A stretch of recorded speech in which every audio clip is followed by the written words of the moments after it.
TDP senior నాయకుడు నటసింహం నందమూరి బాలకృష్ణ హిందూపురం ఎమ్మెల్యేగా 3 సార్లు విజయం దక్కించుకున్నారు.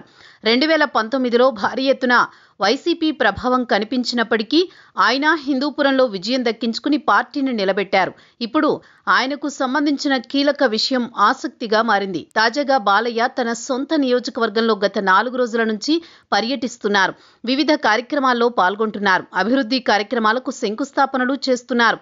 ఈ క్రమంలో ఆయన అభిమానులతో పాటు పార్టీ నాయకుల నుంచి కూడా బాలయ్యకు మంత్రి పదవి ఇవ్వాలన్న ప్రధాన డిమాండ్ తెర మీదకు వచ్చింది.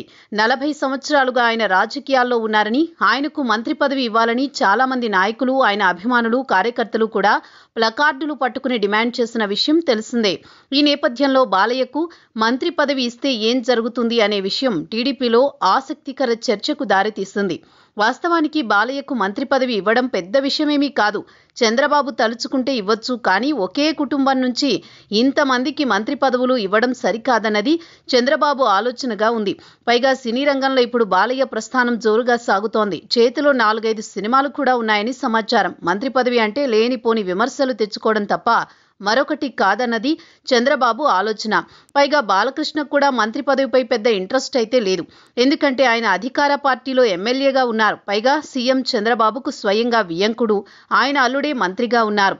పదవులతో ఆయనకు వచ్చేది కూడా ఏమీ ఉండదు. బాలయ్యకు పెద్దగా ఇంట్రెస్ట్ లేకపోయినా అభిమానులు, పార్టీ కార్యకర్తలు మాత్రం బలంగా ఆయనను మంత్రిగా చూడాలని కోరుకుంటున్న మాట వాస్తవం. ఈ విషయంలో టీడీపీతో ఆసక్తికర చర్చ అయితే నడుస్తోంది.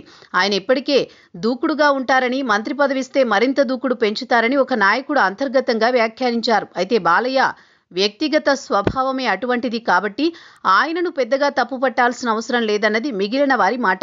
ఏదేమైనా ఇది కేవలం చర్చకు మాత్రమే పరిమితం. భవిష్యత్తులో అయినా ఇప్పుడైనా బాలయ్యకు మంత్రి పదవి ఇచ్చే ఆలోచన ఉన్నప్పటికీ అది సాకారం కావడం కష్టమన్నది సీనియర్ నాయకులు చెబుతున్న మాట.